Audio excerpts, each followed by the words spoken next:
Let me ask you this. What questions do you ask yourself every day? And I'm not talking about, should I have a third bowl of Cookie Crisp?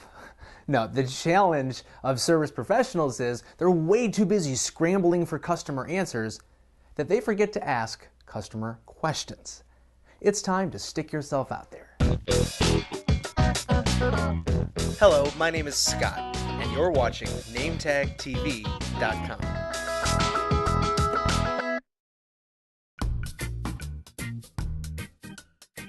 Did you know that a question isn't a question? It's a catapult. If you want to provide approachable service that gets talked about and gets people to return, remember this. The questions that rule your brain are the tools that rule your profits. Today we're going to look at our first volume of Frontline Questions That Matter. Number 1, how many customers have you lost because of your attitude?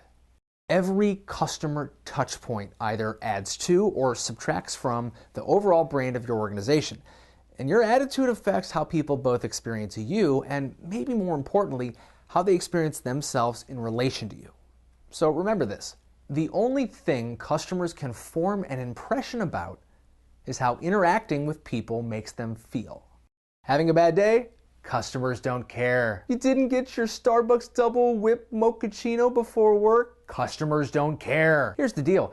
It doesn't matter what you think. It matters what they remember. So let me ask you this. In one word, how would your customers describe your attitude? Question number 2. How can you preserve customer control?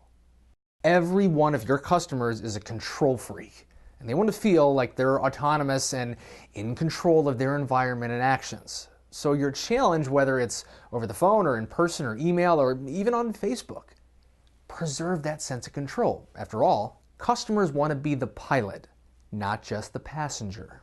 Now, this requires to surrender your time and some information and maybe even your own desire for control. But it's worth it because the customers that control their service experience with your company also control their spreading experience about your company. So let me ask you this. What are you willing to let go of? Question number 3. Is it important to the customer or does it just make you feel better?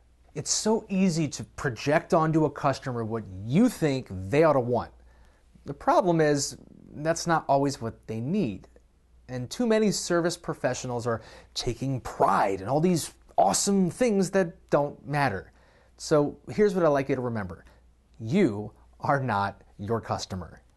Think about your current service offerings. I bet you could find 10 useless, redundant processes and action items to delete, and you could replace them with direct feedback ways to solicit from your customers. Let me ask you this. Are you really providing service or just servicing yourself? Okay, let me suggest this. For the list called 12 Ways to Out-Service the Competition, you know what to do. Send an email to me, and you win the list for free. Remember, it's the frontline employees who ask the tough questions.